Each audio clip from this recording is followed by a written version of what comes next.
আমার বিবিটা ঘরের মধ্যে একটি গর্ত করি, উলঙ্গ হইয়া গর্তে বসে থাকি।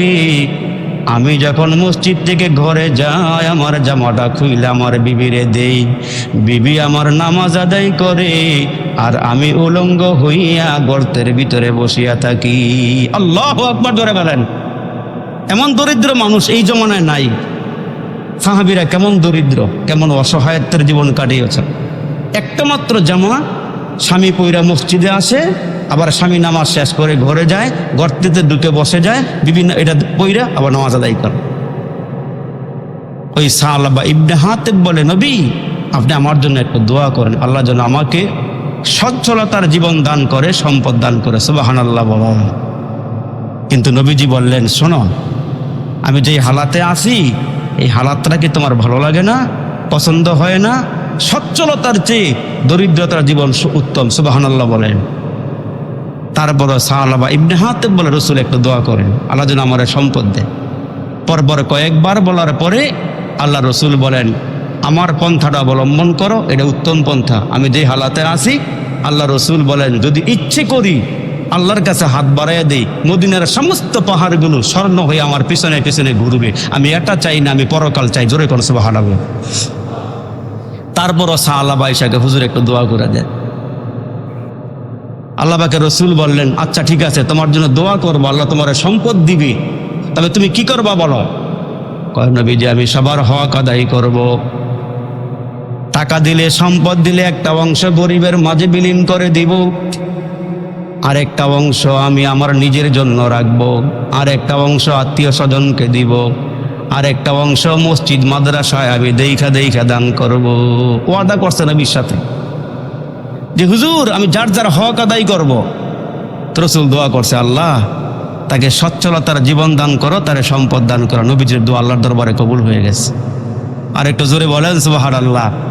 এই দুইটা হাত নবীজির বরকতি হাত, বাড়াইলে আল্লাহ ফিরায় না, বাড়াইলে আল্লাহ ফিরায় না। দোয়া কবুল হয়ে গেছে। রাসূল বলতেছেন, তুমি বলো কি ব্যবসা করবা? ওই সময় ব্যবসা ছিল উত্তম ব্যবসা, বকরি, ছাগল, ভেড়া এগুলো কিন্না মাঠে চড়ানো, এগুলোর থেকে সম্পদ আস্তে আস্তে বাড়তে। তো সে বেছে নিল বকরির পাল, বকরির ভেড়া এগুলো পালবে। তো সে বকরি ভেড়া কিনছে। কেনার পরে আল্লাহর রসুল তাকায়া দেখেন, এই সাহাবা রসুলের পিছনে 5 ওয়াক্ত নামাজ আদায় করে, কোনো টেনশন নাই, কোনো চিন্তা নাই। 5 বেলা নামাজ আল্লাহর নবীর পিছনে আইসা পড়ে, জুমার নামাজটাও করে। কিন্তু একটা বছর যেতে না যেতে নবীর দোয়া এমন কবুল হয়েছে, এমন বরকত শুরু হয়ে গেছে। আল্লাহর নবীর পাশে পাশে একটা মাঠের মধ্যে বকরি বেড়া চড়াইতো সাহাবায়। একটা বছর পার হইতে না হইতে বকরি বেড়ার মধ্যে এমন বরকত শুরু হয়ে গেছে, ওই মাঠটা ভরে গিয়ে আর একটা মাঠ পর্যন্ত ভরে গেছে। জোরে কন্যা সুবহানাল্লাহ। ওই মাঠ এখন সংকুলন হইতেছে না, মাঠ ছেড়ে দিয়েছে। ছেড়ে একটা বড় মাঠে চলে গেছে একটু দূরে। ওই সাহাবীর সম্পদ বাড়ছে না কমছে? নবীজির দোয়া কবুল হয়ে গেছে, সম্পদ বেড়ে গেছে। এখন এই সাহাবী সম্পদের কারণে 5 ওয়াক্ত নামাজ নবীজির পিছনে আইসা পড়তে পারতেছে না।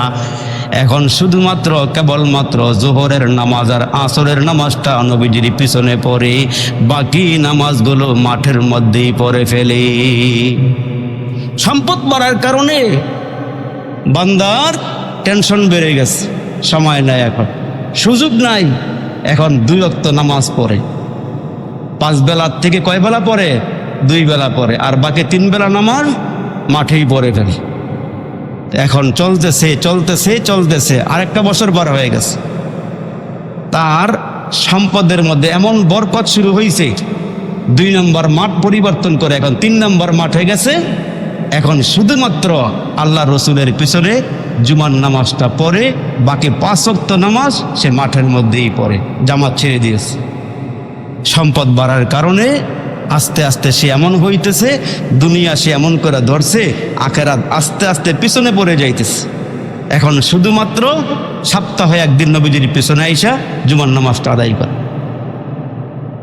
ওই সাহাবার সম্পদ বাড়তে বাড়তে এমন বাড়ছে, পরের বছরে দেখা গেল ওই মাঠ ভইরা আর একটা মাঠ ভরে গেছে, এখন সে জুমার নামাজও আসে না, বাকি নামাজটাও ওই মাঠের মধ্যেই পড়ে ফেলি। इस दुनिया की दोस्ती मिसले कागज फूल है, इस दुनिया की दोस्ती मिसले कागज फूल है, देखने में खुशनुमा है भू मगर कुछ भी नहीं। কয় দুনিয়াটা কাগজের ফুলের মতো, দেখতে সুন্দর কিন্তু ভিতরে কোনো জ্ঞান নাই। এই দুনিয়া দেখতে সুন্দর, দুনিয়া ক্ষণস্থায়ী, আখেরাত দেখা যায় না, আখেরাত বোঝা যায়। আখেরাত হচ্ছে চিরস্থায়ী, আখেরাত হচ্ছে অরিজিনাল ফুলের মতো। জোরে কর সুবহানাল্লাহ। কয় তুমি বাজারে অতিক্রম করো কিন্তু বাজার পকেটে ঢুকাইও না, বাজারে অতিক্রম করো, আখেরাত ঢুকাও। ওই সাহাবার অবস্থা এমন হয়ে গেল, এখন জুমার নামাজও পড়তে আসতে পারতেছে না। এমন হইছে সে এখন মাঠের মধ্যে সব নামাজ পড়ে ফেলে। ওই সাহাবা ইবনে হাতেব দুনিয়া কেমন করে ধরছে, আল্লাহর নাম পর্যন্ত নেওয়া তার জন্য এখন দুষ্কর হয়ে গেছে, কষ্ট হয়ে গেছে, আসতে পারতেছে না। কয়েকদিন পরে আল্লাহ নবীর দরবারে জিবরাইল আমিন আইসা কয়, নবী গো, আপনার সাহাবীর মধ্যে যারা ধনী সাহাবী আছে, খুজমিন আমওয়ালিহিম সাদাকা, এদের কাছ থেকে সদকা নেন, এদের কাছ থেকে যাকাত নেন। তো আল্লাহর রাসূল ডেকে ডেকে বললেন, সাহাবীরা রে, আমি আমার সামনে তোমাদের সবাইরে দেখি, কিন্তু সাহাবারে কেন দেখি না? প্রত্যেক দিন, প্রত্যেক জুমার নামাজের দিনে আল্লাহর নবী সাহাবীদের খোঁজ খবর নিতেন, কে কোন জায়গাতে আছে, কি করে, কোন হালাতে আছে, রাসূল খবর নেয়। একদিন ডাক দিয়া কয়, সাহাবীরা রে, সাহাবার খবর কি? সাহাবারে তো দেখি না। তখন সাহাবায়ে কেরাম ডাক দিয়া কয়, নবী গো, আপনি যে তার সম্পদের জন্য দোয়া করেছিলেন, তার সম্পদ বাড়তে বাড়তে এত বাড়ছে, এগুলো দেখাশোনা করতে গিয়া নামাজগুলো হারাইছে, জুমার নামাজটাও হারাইছে।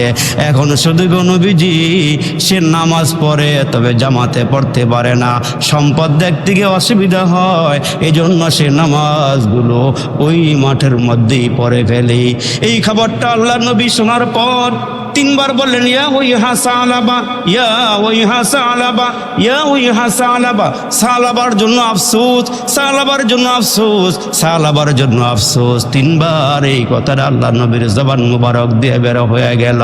যেই লোকটা আল্লাহর ঘরের খাদেম ছিল, যেই লোকটা মসজিদ পরিষ্কার করেছে, যেই লোকটা 5 ওয়াক্ত নামাজ আমার পিছনে আদায় করেছে, সম্পদ বলেছিলাম বাড়াইতে নিষেধ করেছিলাম, সে বারবার বলছে সে হক আদায় করবে, আমার আল্লাহর হক আদায় করবে, জনগণের হক আদায় করবে। যাও যাও, আয়াতে কারিমা নাজিল হয়ে গেছে, তার কাছে যাও, গিয়া বলো সে যেন বকরি বেরাত থেকে কিছু আল্লাহরে সদকা দেয়। আল্লাহু আকবার, জোরে বলেন। সেজন্য আল্লাহর কিছু সদকা দেয়। সদকা কি আল্লাহ খায়? সদকা আল্লাহ খায়? দান আল্লাহ খায়? আল্লাহ বলছেন না, তুমি দান করো, তুমি সদাকা করো, হাদিয়া দান করো, পরস্পরের মহব্বত বাড়বে, তোমার সম্পদ পবিত্র হবে, আর বান্দার সাথে তোমার সাথে একটা সম্পর্ক ঘনিষ্ঠ হবে। জোরে কোন সুবহানাল্লাহ। রাসূল তার জন্য 3 বার বললেন, ইয়া ওয়াইহা সালাবা, ইয়া ওয়াইহা সালাবা। সালাবার জন্য আফসোস, সালাবার জন্য আফসোস, 3 বার বলে দিলেন। এই আয়াতে কারিমা নাযিল হওয়ার পর সরকারে দু আলম 2 জন সাহাবী পাঠাইলেন, যাও মদিনার মধ্যে যারা ধনী সাহাবী আছে, যাকাত উসুল করে নিয়ে আসো, সদাকা নিয়ে আসো। 2 জন সাহাবী ঘুরিয়া ঘুরিয়া মদিনায় গিয়া ধনী সাহাবীদের কাছ থেকে যাকাত সদাকা উসুল করে নিয়ে আসলেন। এই 2 জন সাহাবী চলে গেলেন সালাবার নিকটে, ও সালাবা, তুমি আল্লাহর জন্য কিছু দান করো, আল্লাহরে কিছু সদাকা দাও। আল্লাহ বলেছেন যাকাত দেওয়ার জন্য, তুমি যাকাত দাও। সালাবা ওই মুহূর্তে ডাক দিয়া কয়, কি বলো? আমি কষ্ট করে করে সম্পদ বাড়াইছি, আগে কি কথা ছিল নবীর সঙ্গে, আর এখন কি বলতেছে? আমি কষ্ট করে করে সম্পদ বাড়াইছি, আমি একটু চিন্তা করে দেখি দান করা যায় কিনা, সদাকা দেওয়া যায় কিনা, তোমরা চলে যাও, আমি রসুলের সঙ্গে দেখা করে পরামর্শ করব কি করা যায়। দেয় নাই, মাল দেয় নাই, সম্পদ দেয় নাই। এজন্য বাংলা কবি বলেন, আমি আল্লাহ ধন দিয়া মন দেখিলাম, কত ধনী কানে দইরা রাস্তায় বসাইলাম। আমি আল্লাহ ধন দিলে নিয়া কুল পাবি না, আমি আল্লাহ কাইরা নিলে টের পাবি না। এ আমার বাবাজিরে, আমার যুবক ভাইরা, সালাবা সদাকা দেয় নাই, সালাবা জাকাত দেয় নাই, আল্লাহর রাস্তায় দানও করে নাই। ওই দুইজন সাহাবী ঘুরিয়া ঘুরিয়া আল্লাহ নবীর কাছে আইসা কয়, নবী গো, অমুক ধনী লোকটা এই দিয়েছে, অমুক ধনী লোকটা এই দিয়েছে, কিন্তু সাহালাবার নিকটে যাওয়ার পরে সাহালাবা কিছুই দেয় নাই। ওগো নবীজি, আপনার সঙ্গে পরামর্শ করে নাকি সে কিছু দিবে। আল্লাহ নবী আফসোস করিয়া বলে, আহারে, যেই লোকটা আমার সঙ্গে অঙ্গীকার করল দরিদ্র মানুষের হক আদায় করবে, আল্লাহরও কিছু দিবে, জনগণেরও কিছু দিবে, এখন সম্পদের মালিক হওয়ার কারণে এই বান্দা আল্লাহরে ভুলিয়া গেল, তার জন্য আফসোস, তার জন্য আফসোস। জিবরাইল আমিন মুহূর্তের মধ্যে আল্লাহর নবীর সামনে এসে হাজির হয়ে গেছে। ওগো নবীজি, যেই লোকটা ওয়াদা করেছে, ওয়াদা পূরণ করে নাই, এরপরের থেকে কোনো সম্পদ নিয়ে আসলে আপনি তার সম্পদ গ্রহণ করবেন না। নাউজুবিল্লাহ জোরে বলেন। সঙ্গে সঙ্গে আল্লাহ বার্তা পাঠাই দিয়া কয়, নবীজি, আপনি তার যাকাত নিবেন না, তার দান গ্রহণ করবেন না। কেন জানেন? আপনি লোক পাঠাইছেন, সে যাকাত দেনে অস্বীকার করেছে, সাদাকা দেনে অস্বীকার করেছে। ওগো নবীজি, আমি সম্পদ দিয়ে দেখলাম সে আমার রাস্তায় ফিরে আসে কিনা, ওগো নবীজি, সে দান করে কিনা। ওগো আল্লাহ নবী, আপনি তার সম্পদ গ্রহণ করিয়েন না। ওই মুহূর্তে তার কিছু আত্মীয় নবীজির সামনে বসা ছিল। জিবরাইল আমিন যখন এসে খবর বলে গেছে, খবরটা বলার সঙ্গে সঙ্গে তার আত্মীয়রা দৌড়াইয়া গিয়া সাহালাবারে কয়, সাহালাবারে, তোর বিরুদ্ধে আল্লাহর নবীর সামনে আয়াতে কারিমা নাজিল হয়ে গেছে, তুই কেন ওয়াদা রক্ষা করস নাই, তুই কেন রসুলের দরবারে মাল পাঠাস নাই। নবী বেজার হয়ে গেছে, আমার আল্লাহ বেজার হয়ে গেছে, আমার নবী নাখুশ হয়ে গেছে। নবী নাখুশ হইলে আল্লাহ নাখুশ হয়ে যায়, নবী নারাজ হয়ে গেলে আল্লাহ নারাজ হয়ে যায়। আল্লাহ ডেকে বলেন, হে রসুল, আপনাকে কেউ আঘাত দিলে সেজন্য আমার কুদরতি কলিজার মধ্যে আঘাত দিল। আপনার আব্বা নাই, মা নাই, আমি আপনাকে পাহারাদারি করি, আপনাকে আমি দেখা রাখি। আমার এই গালিগুলোজ করলে আমি কোনো কিছুই বলি না, তবে আপনারে কেউ কোনো কিছু বললে আমি আল্লাহ সহ্য করি না। সঙ্গে সঙ্গে আয়াতে কারিমা নাজিল করে ওই ব্যক্তির ব্যাপারে আল্লাহ তাআলা আমার নবীর কাছে ফয়সালা পাঠাইয়া দে। ওই সাহাবা যখন খবর পাইছে নবীর সামনে জিবরাইল এসে হাজির হয়ে গেছে, তার বিরুদ্ধে আয়াতে কারিমা নাজিল হয়ে গেছে, দেখা বাইসা কিছু মাল নিয়ে আসছে। আয়েশা কয়, নবীজি, আমার মাল গ্রহণ করেন। আমার নবী কয়, তুমি তো প্রথম দেও নাই, এখন ঠেলার নাম বাবাজি, তো এখন আল্লাহর পক্ষ থেকে তোমার বিরুদ্ধে আয়াতে কারিমা নাজিল হয়েছে, আর এখন আসছে যাকাত দেওয়ার জন্য। আমরা এখন আল্লাহ চিনি না, আল্লাহ বুঝি না, মুয়াজ্জিনের আজান কানে ঢুকে ঠিক, কিন্তু ওই ঢুকাইয়া অন্তরে নিয়ে মসজিদে আসি না। কিন্তু একটা সময় বুঝে আসবে, যখন মালাকুল মউত প্রত্যেকটা ব্যক্তির সামনে আইসা গলার মধ্যে একটা চিবি দিয়ে ধরবে, গলার মধ্যে চিবি দিয়ে ধইরে একটা হুঙ্কার দিবে মালাকুল মউত, সুম্মা ইউনজিহিকাল্লাহ। আয়াতে কারিমার মধ্যে আল্লাহ বলেন, সুম্মা ইউনজিহিকাল্লাহ। জিবরাইল আজরাইল গলার মধ্যে চিবি দিয়া প্রত্যেকটা ব্যক্তিকে চিবি দিয়া ধরবে, ধরে বলবে, এই মুহূর্তে কই তোমার নেতা, কই তোমার সম্পদ, কই তোমার ভাই, কই তোমার বিবি, কই তোমার সন্তান, বলো না আমার হাতটা একটু সরাইতে, বলো না একটু হাতটা এখন গলার থেকে সরাইতে। দুনিয়ার সমস্ত শক্তি মিলল, আজরাইলের হাতটা ওই মুহূর্তে সরাইতে চাবে না, পারবে না। ওই মুহূর্তে লোকটা বলবে, ভাই আমার একটা সুযোগ দাও, আমার একটু সুযোগ দাও, আমি এক কাজ করে আসি। মালাকুল মউত বলবেন, তোমাকে কদমে কদমে সুযোগ দেওয়া হয়েছিল, তুমি সেই সুযোগ গ্রহণ করো নাই, এখন তোমাকে ছাড় দেওয়া হবে না, তোমাকে এই মুহূর্তে রক্ষা করার মতন দুনিয়ার কেউ আসলেও কাজ হবে না। সাহাবার কাছে যখন রসুল সংবাদ পাঠাইছে, তখন সম্পদ থেকে যাকাত দেয় নাই, সাদাকা দেয় নাই, দান সাদাকা করে নাই। তখন নবীজির কাছে অনুনয় বিনয় করে বলে, হুজুর, আমার এই মালগুলো গ্রহণ করেন। আমার রসুল বলেন, যেখানে আল্লাহ নিষেধ করেছেন সেখানে আমি পয়গম্বরের মাল গ্রহণ করার মতন অনুমতি আমার নাই। জোরে কোন সুবহান। রসুলের ইন্তেকাল হয়ে গেল, রসুল দুনিয়ার থেকে বিদায় হয়ে গেছে। ওই সাহাবা তখনও হায়াতে বেঁচে আছেন। হায়াতে বেঁচে থাকার পর পরবর্তী বৎসরে হযরত আবু বকর খলিফা হলেন।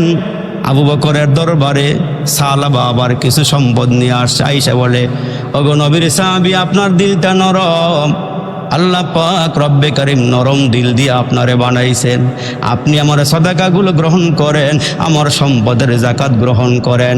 আবু বকর সিদ্দিক ডাক দিয়া কয়, দয়ার সাগর নবী গ্রহণ করেন, আমি আবু বকর কেমনে গ্রহণ করি? আমি তোমার যাকাত গ্রহণ করতে পারবো না। হযরত আবু বকর সিদ্দিক দুনিয়া থেকে বিদায় হয়ে গেল। পরবর্তীতে যখন হযরত ওমর খলিফা হলেন, অর্ধজাহানের শাসক হলেন, ওই সাহাবা আবার কিছু সম্পদ নিয়ে হযরত ওমরের কাছে আসলেন। ওগো ওমর, আপনি আমার সাদাকাগুলো গ্রহণ করেন। ওমর কয়, যেখানে আমার নবী গ্রহণ করে নাই, আবু বকর গ্রহণ করে নাই, আমি ওমরের গ্রহণ করার মতন ক্ষমতা নাই। সে আল্লাহর দরবারে কবুল হয় নাই, আল্লাহর দরবারে সে পছন্দনীয় হয় নাই। হযরত ওমর দুনিয়া থেকে বিদায় হওয়ার পরে হযরত ওসমান গনি যখন খলিফা হইলেন, তখনও সাহাবা বেঁচে আছে। আবারও সম্পদ নিয়ে আইসা বলে, আমার সম্পদগুলো গ্রহণ করেন। কিন্তু হযরত ওসমান বলেন, যেখানে নবীজি গ্রহণ করে নাই, আবু বকর সিদ্দিক গ্রহণ করে নাই, হযরত ওমর গ্রহণ করে নাই, আমার ক্ষমতা নাই, আমি গ্রহণ করব। সে এমনি দুনিয়া থেকে বিদায় হয়ে গেছে। হযরত ওসমান গনির আমলে ওই সাহাবা দুনিয়া থেকে বিদায় হয়ে গেছে। এই জন্য আল্লাহ পাক ডাক দিয়া দিয়া বলেন, আমি সম্পদ তোমার কাছে আমানত রেখেছি, এই সম্পদ দিয়া দেখি কারা কারা যাকাত প্রদান করো, কারা কারা গরিবের মুখে হাসি ফুটাও, কারা মসজিদ মাদ্রাসার দিকে সুনজর রাখো, কারা সম্পদ দিয়ে আল্লাহকে কামাই করতে পারো, কারা সম্পদ দিয়ে আল্লাহকে রাজি আর খুশি করতে পারো। এই জন্য আবু বকর সিদ্দিক রাদিয়াল্লাহু তাআলা আনহু যখন রসুলের হাতে হাত দিয়ে কালিমা পড়ে মুসলমান হয়ে গেলেন, তখন আবু বকর সিদ্দিকের সমস্ত মাল আমার নবীর জন্য অক্ষ করে দিয়া একদিন একটা ওই খেজুর গাছের আবরণ দিয়ে জামা বানাইছি, আর খেজুর গাছের কাটা দিয়ে বুতাম বানাইয়া নিঃস্ব অবস্থায় নবীজির সামনে এসে বসে রয়েছে। বসার পরে আমার নবী তাকায় দেখা, আবু বকর, তোমার গায়ে সালার চটনা, তো তোমার গায়ে দেখি খেজুর পাতার আবরণ দিয়ে জামা বানাই নিয়ে আসছে, কারণটা কি? হুজুর, জামা বানাইবার মতন টাকা আমার ঘরে নাই। আল্লাহু আকবার জোরে আওয়াজ দিয়ে বলেন না। অথচ মদিনার মধ্যে সবচেয়ে বড় সাহাবী, ধনাঢ্য সাহাবী আবু বকর সিদ্দিক বলে, হুজুর, একটা জামা বানাইবার মতন টাকা আমার কাছে নাই। কিছুক্ষণের মধ্যে আমার রসুল তাকায়া দেখে জিবরাইল আমিনের গায়ে, আবু বকর সিদ্দিকের গায়ে যেই জামা, জিবরাইল আমিনের গায়েও সেই জামা। জোরে কন্যা সুবহানাল্লাহ। আবু বকর সিদ্দিকের গায়ে যেই জামা, জিবরাইল আমিনের গায়েও সেই জামা। জিবরাইল নবীজির সামনে বসা, আবু বকর সিদ্দিকও বসা। আমার রসুল ডেকে বলে, জিবরাইল, এই পোশাকে তোমারে কখনো দেখি নাই, এই পোশাক পরিধান করে আসার কারণটাকে একটু বলবা? কয়, আজকে শুধু এই পোশাকটা আমি পরি নাই, আসমানের সমস্ত ফেরেশতারা আজকে এই পোশাকটা পরিধান করেছে। আসমানের সমস্ত ফেরেশতারা এই পোশাকটা পরিধান করেছে। আজকের দিনের জন্য আমার আল্লাহর কাছে এই পোশাকটা দামি পোশাক, আল্লাহর কাছে পছন্দনীয় পোশাক। বুঝে আসলো না? হুজুর, বুঝে আসবে একটু পরে, দুইটা সালাম নিয়ে আসছি। কার পক্ষ থেকে? আল্লাহর পক্ষ থেকে দুইটা সালাম। একটা সালাম হচ্ছে আপনি পয়গম্বরের জন্যে, আরেকটা সালাম হচ্ছে আবু বকর সিদ্দিকের জন্য। আল্লাহর পক্ষ থেকে সালাম চলে আসছে। আর জিবরাইল আমিন কয়, হুজুর, আরেকটা সংবাদ আছে। কয়, কি সংবাদ? কয়, আল্লাহ পাক জানতে চাইতেছে আবু বকর সিদ্দিক আল্লাহ পাকের উপর রাজি আছে কিনা। সুবহানাল্লাহ জোরে বলেন। আবু বকর সিদ্দিক আল্লাহ পাকের উপর রাজি আছে কিনা এটা জানার জন্য আল্লাহ আমাকে পাঠাইছে। ওই মুহূর্তে পয়গম্বর জিজ্ঞেস করে, আবু বকর, ইসলামের জন্য তুমি সব সম্পদ বিলীন করে দিয়া খেজুর গাছের আবরণ দিয়া জামা বানাই আমার সামনে বসে আসো। সমস্ত ফেরেশতারা আজকের দিনে এই পোশাকটা পরেছে। আজকে নাকি আল্লাহর কাছে এই দিনের পোশাকটা, আজকের পোশাকটা, তোমার পোশাকটা আমার আল্লাহর দরবারে পছন্দনীয় পোশাক। আর দুইটা সালাম নিয়ে আসছে আবু বকর। একটা সালাম হলো আমার জন্যে, আর একটা সালাম তোমার জন্যে। আমার আল্লাহ জানতে চায় তুমি আল্লাহর উপরে রাজি আর খুশি আছো কিনা। আবু বকর এমন বুদ্ধিমান, এমন মেধাওয়ালা, এমন প্রজ্ঞাওয়ালা, এমন জ্ঞানী মানুষ ছিলেন। আবু বকর সিদ্দিক ডাক দিয়া কয়, নবী গো, আমি যদি বলি আমি আল্লাহর উপরে রাজি, আর আমার মালিক যদি আমার উপরে রাজি না হয়, তাহলে আমার রাজিতে কিছু আসে যায় না। আগে জিজ্ঞেস করেন আমার আল্লাহ আমার উপর রাজি আসেনি। আগে জিজ্ঞেস করেন আমার উপরে আমার আল্লাহ রাজি আছেনি? জিবরাইল মুহূর্তে 600 পাখা বাড়ি দিয়া মুহূর্তে আরশ আজিমের কিনারায় গিয়া হাজির।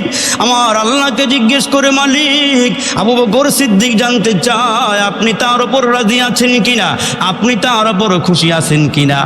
ওই মুহূর্তে আমার আল্লাহ ডাক দিয়ে কয় জিবরাইল রে আমি এমনে বলবো না, এটা আমার শান নয়। আমি একটা আয়াতে কারিমা নাজিল করে দেই, এই আয়াতে কারিমাটা আমার বন্ধুকে বলো, আমার বন্ধু যেন তেলাওয়াত করে আবু বকর সিদ্দিককে শোনায়। আমি আবু বকরের উপরে রাজি, আমার আবু বকর আমার উপরে রাজি। আবু বকর সিদ্দিক যেহেতু আমার উপর রাজি হয়ে গেছে, এই জন্য আবু বকর সিদ্দিককে মালাকুল মউত যেদিন রূহটা বের করে নিয়ে যাবেন, ওই দিন আবু বকর সিদ্দিকের কানে কানে আয়াতে কারিমাটা পড়া হবে, ইয়া আইয়াতুহান নাফসুল মুতমাইন্না। আল্লাহুম্মা আমিন। রব্বানা যালামনা আনফুসানা ওয়া ইল্লাম তাগফির লানা ওয়া তারহামনা লানাকুনান্না মিনাল খাসিরিন। ফেলিয়ে না দিও রে মালিক, ফেলিয়ে না দিও। গুনাহ যত করেছি আমরা ক্ষমা তুমি করিও। বান্দা আছে বন্দিগি নাই, শেষ করেছি জিন্দিগি। বান্দা আছে বন্দিগি নাই,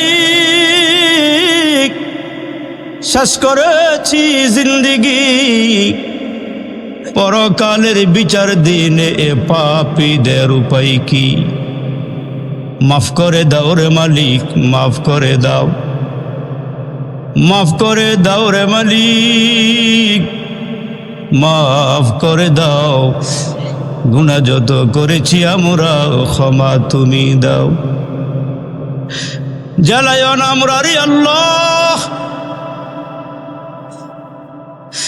জ্বালায়ও না আমরা রে আল্লাহ কবরের আগুনে,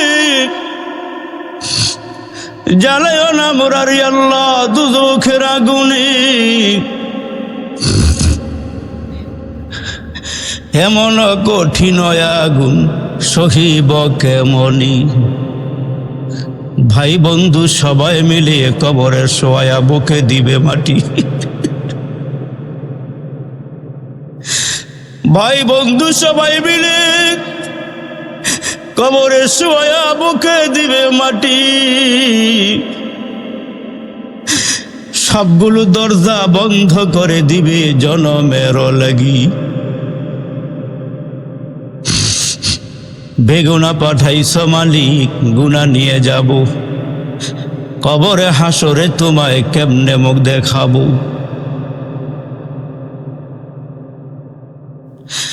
ইয়া আল্লাহ, এই ময়দানের স্টেজটা শূন্য অবস্থায় আছে রে মালিক। ডানে বামে যেই লোকগুলিকে দেখতাম আল্লাহ, ওই বসার জায়গাগুলো শূন্য হয়ে আছে রে মালিক। আল্লাহ, যাদেরকে আমি আমার চোখ দিয়ে দেখেছি রে মালিক, ডান দিকে হাফিজউদ্দিন মোল্লা সাহেব বসা থাকতো, আমাদের সবেদ আলী গাজী সাহেব বসা থাকতো রে মালিক। বাম দিকে তাকাইতাম মনটা ভরে যেত আমাদের ডাক্তার রব সাহেবের জন্য। ইয়া আল্লাহ, এই উলুকান্দি পড়তে গিয়া কত মুরব্বী দেখেছি, কত যুবক দেখেছি রে মালিক। ওই মুখগুলো আজকে নাই, কবরে ঘুমায় আছে রে মালিক। ইয়া আল্লাহ, ওই সরকার বাড়ির কাশেম সরকারতে শুরু করে মালিক, মিয়া গাজীর থেকে শুরু করে কত মানুষের মুখ দেখেছে রে আল্লাহ। সবগুলো মুরব্বীর নাম তো মনে নাই। এই উলুকান্দি, দাউদের গাঁও, মামরুদপুর, দামাদর্দি এলাকার পঞ্চবটির থেকে শুরু করে হামসাদি, হারিয়ার থেকে শুরু করে রায়পুর রে মালিক, কত মানুষেরা মোহাব্বত করে ডাক দিছে, ওই মানুষগুলো আজকে দুনিয়াতে নাই। আল্লাহ, জানি না কার কবরে জাহান্নামের আগুন।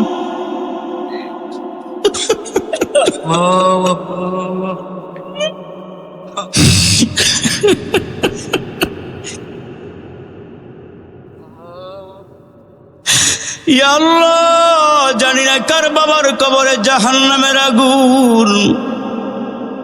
ইয়া আল্লাহ, কার মার কবরে জাহান্নামের আগুন। ইয়া আল্লাহ, জানি না বিষাক্ত সাপগুলো কারে সবল মারতেছে রে মালিক, জানা নাই রে মালিক। ইয়া আল্লাহ, ইয়া আল্লাহ, ইয়া আল্লাহ, জানি না কার কবরে বিষাক্ত সাপগুলো সবল মারতেছে রে মালিক। কে জানি নিজের বাবারে নিজের হাতে কসলায় কসলায় গোসল দিছে রে মালিক। কে জানি খাটটা কাঁধে বহন করে কবর নামাইছে রে মালিক।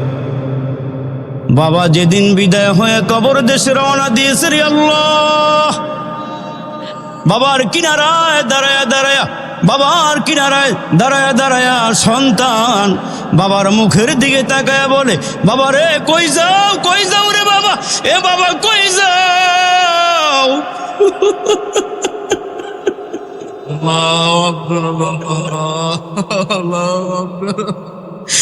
বাবা কই রওনা দিছো, বলো না কবে আইসা আমারে কোলে নিবা, গালে চুমা দিবা রে বাবা। বাবাই কেন জানি রে মুখের কাপড়টাও সরাই না রে। ছোট ছোট ভাই বোনগুলো দৌড়ে মার কাছে গিয়ে কই, মরি এত পাষাণ কেমন হইলা, অন্যায় করেছি, অপরাধ করেছি, বাবার কাছে কেন বিচার দিলা। বাবা তো মনটা বেজার করে ঘুমাচ্ছে।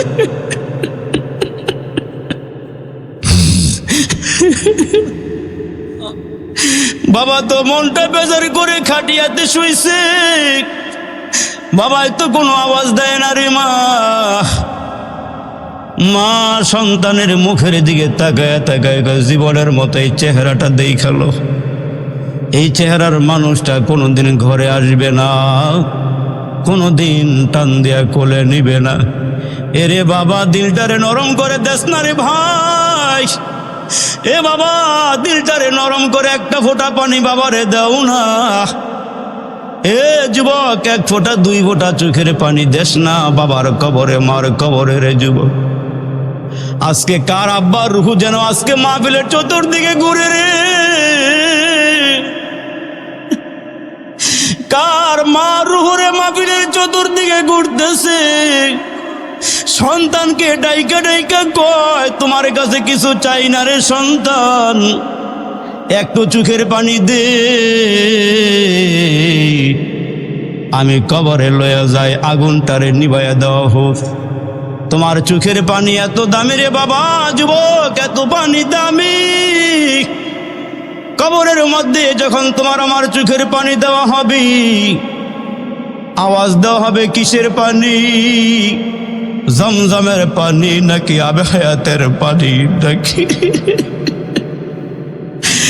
নাকি হাউজে কাউসারের পানি। কয় না, আবে হায়াতের পানি নয়, জমজমের পানি নয়, না না হাউজে কাউসারের পানি নয়। উলুকান্দির ময়দানে বসে তোমার ছেলে একটা ফোঁটা পানি তোমারে দিছে,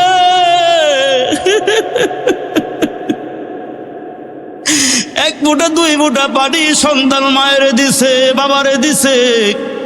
এই চোখের পানি দিয়ে আল্লাহ কবরের আযাবটা নিভাইয়া দিবে। আল্লাহ ময়দান সাক্ষী রে মালিক, জ্ঞানী গুণী ব্যক্তিরা দামি মানুষগুলো চতুর্দিকে বসারে মালিক, এদের জুতাগুলো বহন করার মতন যোগ্যতা আমার নাই রে মাবুদ। এরা আমার এত ভালোবাসে রে মালিক। ইয়া আল্লাহ, সভাপতি সাহেব ফোন দিয়া কয়, আরিফ সাহেব কই আছেন, মনটা ভরে যায়। এরা আমারে বারবার স্মরণ করে, আনিস সাহেব থেকে শুরু করে বাড়ি ভাই জাকারিয়া ভাই, মাদ্রাসার আসাতিজায়ে কেরাম, এলাকাবাসী বারবার কয় কামরুল আইসিডি, কামরুল আইসিডি। আল্লাহ দিলটা ভরে যায় রে বালি। আল্লাহ হাজার হাজার মানুষ কি দিয়া বিদায় দিব রে মালিক। ইয়া আল্লাহ, তুমি এদেরকে মাসুম বেগুনা বানাইয়া বাড়িতে ফিরে ওরে মালিক। মুরব্বীদেরকে আবু বকর সিদ্দিকের মতো বানাইয়া দিও, যুবকদেরকে খালেদ বিন ওলীদের মতো বানাইয়া দিও।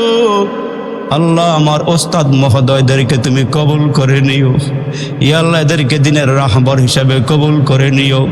এই মাদ্রাসার শুভাকাঙ্ক্ষী যারা টাকা দিয়া পয়সা দিয়া জানে মালের শ্রম দিয়া কবর দেশে চলে গেছে, এদের কবরগুলো জান্নাতের বাগান বানাইয়া দিও। ডাক্তার রূপ সাহেবকে বারবার মনে পড়ে আল্লাহ, যেই লোকটা হাসি ছাড়া কোনোদিন কথা কয় না রে মালিক, বাজান কয়া ডাক দিছে দিলটা ভরে গেছে রে মালিক, এই লোকটার কবরটা জান্নাতের বাগান বানাইয়া দিও। রব্বির হামহুমা কামা রব্বায়ানি সগীরা, রব্বির হামহুমা কামা রব্বায়ানি সগীরা। সুবহানা রব্বিকা রব্বিল ইজ্জাতি আম্মা ইয়াসিফুন ওয়া সালামুন আলাল মুরসালিন। ইয়া আল্লাহ, পরিশেষে ইয়া আল্লাহ, হাজী আফতাবউদ্দিন মোল্লা সাহেবের মা দীর্ঘদিন অসুস্থ হয়ে হাসপাতালে ছিল, ঘরে নিয়ে আসছে, বাড়িতে নিয়ে আসছে রে আল্লাহ। তোমার এই বান্দিদারে আল্লাহ তুমি সাফায়ে আজেলা কাল কুল্লিয়া দায়মা নসিব করো রে আল্লাহ। এ আল্লাহ, কমিটিরে কবুল করে দাও। এ আল্লাহ, এলাকাবাসীর কবুল করে দাও। যে যেখান থেকে হাজিরা দিছে আল্লাহ, সবার হাজিরাগুলো কবুল করে দাও বিরহমাতিকা ইয়া আরহামার রাহিমিন।